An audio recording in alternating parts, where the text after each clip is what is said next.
When you get to slip down in the slot, you're basically going to outmatch everybody there. So I expect him to have success. This is the main problem I've had, and why he hasn't taken Colson's role is because when you split him out against those bigger and faster cornerbacks, he gets those hard hands. He tries to make these big plays. He bats balls up in the air, and I've yet to see a player with that, what I call hard hands, fix it.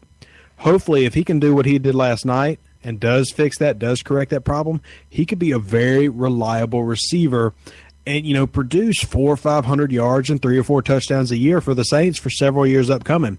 I don't think he's going to ever be a starter because Michael Thomas has made it obvious he is the next Marcus Colston. But Brandon Coleman still could be a solid staple, kind of like how Meacham was on the team, or even a Henderson, just not that same type of player. A consistent number 3, number 4 who can come in, get you another few hundred yards, another few touchdowns a year, and help spread that defense around. And if he can continue what he did last night, he'll be that for us. Here's the thing, Rev. Who's responsible for taking a guy like Brandon Coleman when you already understand? You saw it last night. I saw it last night, and we both know. You're right. He's not a guy you can put on the outside because he doesn't play like he's 6'6" when he's on the outside.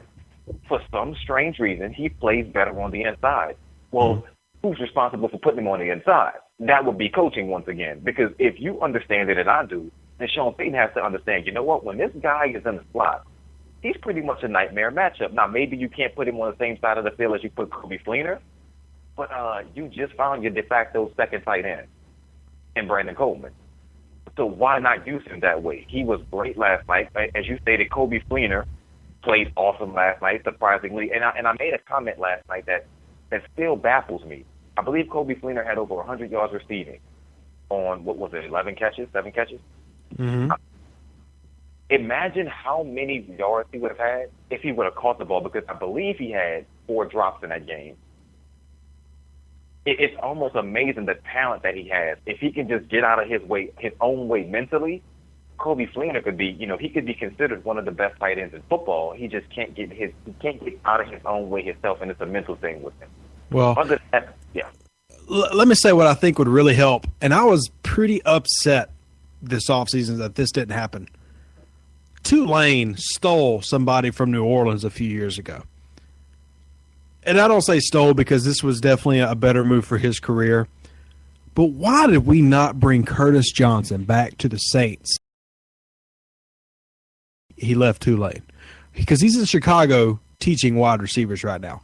Curtis Johnson is, to me, obviously I'm going to sound biased because when he's with New Orleans, but just taking a look around the league. And he was with Miami and down in Florida. I mean, the Hurricanes, that is. He's got quite a resume, but that has got to be top 3 wide receiving coaches in the NFL. And with us having such a young wide receiving group, and this is not me trying to knock John Morton, who is our current wide receiver head coach, who also has a long resume. Man, was I not – I can't even get it out. I was so upset that Curtis Johnson did not return to the Saints and teach guys like Brandon Cooks, Brandon Coleman, Willie Snead, Michael Thomas, et cetera, et cetera. Man, did I wish he was back with us right now. Definitely agree with you. And I remember when he first got let go from Tulane, maybe about a week, possibly 2 at the latest. If you would have looked at his Wikipedia page, we had Curtis Johnson as wide receivers coach for the Saints. So Twitter went abuzz, and I'm like, oh, my gosh, he's back. But I kind of think the reason why is because I don't think Sean Payton wanted to, insult him by bringing him back and allowing him to be an assistant to John Morton. And I believe that's really what the deal had to be, because you can't bring CJ back, a guy of his caliber, and make him an assistant. And, an assistant wide receiver coach just isn't going to fly with a guy like that who can go get the head wide receiving coach's job at another team. So I think that may have been the thinking in that, but I agree with you. I would have loved to see CJ back. So hopefully, the way that things are going now offensively for the Saints, because they seem to be catching the rhythm, but I want to see them bring it on the road, which is what they'll be doing going up against San Diego, because at home, the Saints have put up, 30-plus points. That one road game, like they forgot what it was like to play offense. And hopefully, please, let Teron Armstead be healthy, because I can't, for as much as people want to tell me Andres Pete played well at left tackle, I'm sorry, he played. Well, I hate to be the guy who's always defending the players, but I got to say my catchphrase, in his defense. It's his first time starting at left tackle. He's been doing both guard positions for basically the past year. He did do admirable, is what I'll call it, at left tackle. He did not have a great game. But for the most part, Drew Brees had a clean pocket and not a lot of pressure from the left side, if any. Now, the Saints were doing a lot of chipping, especially in the second half, to protect Drew.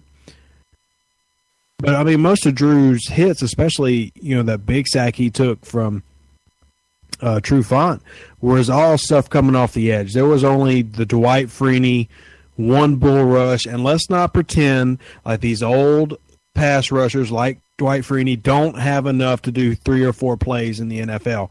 They're not the mind blowers they were. He's not what he was in Indianapolis. He's not going to give you 60 plays of awesome football, but he is going to have something in the tank that he just finds the fountain of youth one play and blows somebody up, and that's what happened to Pete. Every play else, really, he did admirable. He wasn't Teron Armstead, but I think given the circumstances, I'm not going to gripe with how he played. That's my opinion on it, though. Oh, no, and no question. I don't want to make it seem like I'm blaming Pete for his play, because, as you said, I think he played adequately, admirably. Maybe that's the better word to use in that situation. However, I do think I wanted to see Andres Pete develop at left guard. And I understand that, maybe you just can't slide anybody out there at left tackle, but to me, I believe the biggest knock on Pete has been his inability to get comfortable, and it's not his fault. You can't move a guy all over your offensive line and expect him to excel at any one position. I mean, he's still in his second year. So I don't have a problem with Pete's play per se. I have a problem with the fact that Pete was even playing left tackle. I want to see him at left guard. If that's where he's going to be, let him develop there, and then we'll worry about everything else. Now, last night, it's kind of hard to gripe about it when the Saints put up 32 points and he was playing left tackle. He only gave up 1 sack and a couple of pressures. And again, like as you said, the hit from Trufant, that came from the right side. But he was just simply unblocked. I mean, everybody was accounted for. It was a great play called by Atlanta, and Trufant came in on the blitz. Can't really argue with that too much. I guess any thoughts on defensively? How can the Saints, when it comes to statistics, how can you improve from that? Because I'm actually optimistic about the defense, considering that if you're going to tell me it was the run defense that needed shoring up, I knew that going in. I was more concerned about the pass defense, and they held up well. I had a little bit of a Twitter stat myself today about somebody telling them that I think Craig Robertson is pretty much, he's not solid. He's spectacular for this defense. He's leading the NFL in tackles. Mm-hmm. I don't know how much more, spectacular you want somebody to be. I can't call him solid because he's clearly a standout with him and Kenny Vaccaro. And I feel bad for Cameron Jordan at this point because, my goodness, if he just had anyone who could rush the passer from the opposite side, it would free him up instead of him being double and triple teamed. Well, let me hit on both of these because one, I got upset today. And I'm gonna tell you why. I had another fan on Twitter. I actually tried to bait him into starting this conversation with me, talking about how Cam Jordan is not living up to his contract and potential. And if I have to explain to one more New Orleans Saints fan that Cameron Jordan is not the type of player to get 13, 15 sacks and blow your mind, he is not a Von Miller, he's not a DeMarcus Ware, he's not that type of pass rusher. He's not. Quit trying to make him that type of pass rusher. Quit wishing that he would become the 20-sack next great J.J. Watt. He's not that type of football player.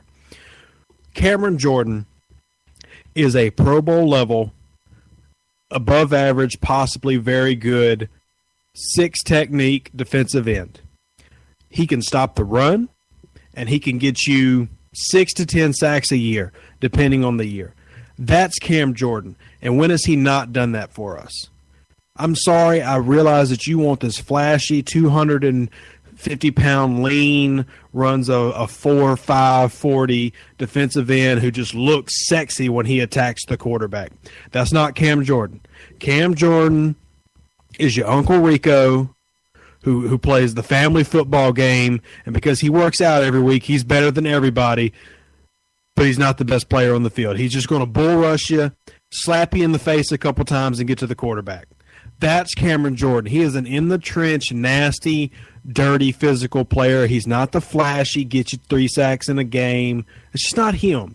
So stop expecting and stop putting this moniker on him that he's, got to get 15 sacks a season or he's a failure. That's not.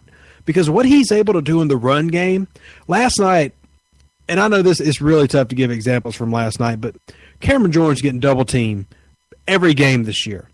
Usually about 80% of the game, he's getting double-teamed by somebody. He's getting chipped or he's getting double-teamed by guard and tackle together. They're taking him on 2-on-1. And he's still making plays. He's still doing tackles for loss. Let me go ahead and pull up the numbers to see how many tackles for loss he has and see what the teams are doing, because he's just making a presence for himself. So here we go. Cameron Jordan is tied for lead on sacks with a sack and a half, 10 yards loss, 1 tackle for a loss. Whoops, I'm turning that sound off real quick. Let's see what else we got, though. Run stuffs. He's already got, run stuff here on the season. And this is with him being double-teamed, that he's putting up stats that are better than most of the other linemen and linebackers. So I really want people to squash this whole Cameron Jordan's not living up to my potentials. He's on pace right now to finish with right around 8 sacks, isn't he? I mean, yes. That's who he is. That's who he's been since 2012 when he broke out. His rookie season, he started off slow.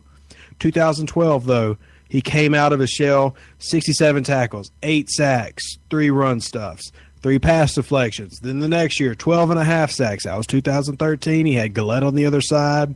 He wasn't double-teamed every play. 12.5 sacks, 2 forced fumbles, 3 run stuffs. Then the next year, he goes down to 7.5. Still, though, is able to do 4 run stuff. So you see he's on pace to do the same thing that he's been doing his whole career. Can we stop trying to make this guy into something he's not? Please?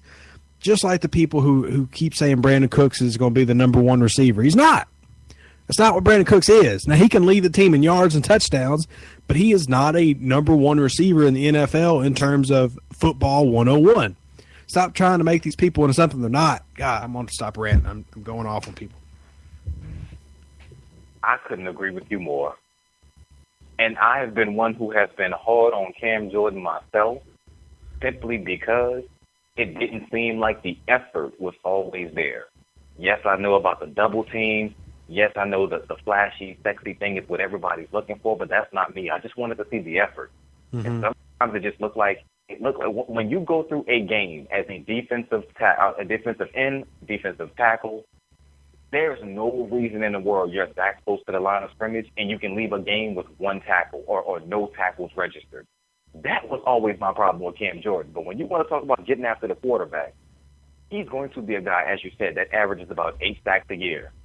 And that's great considering he doesn't have any help.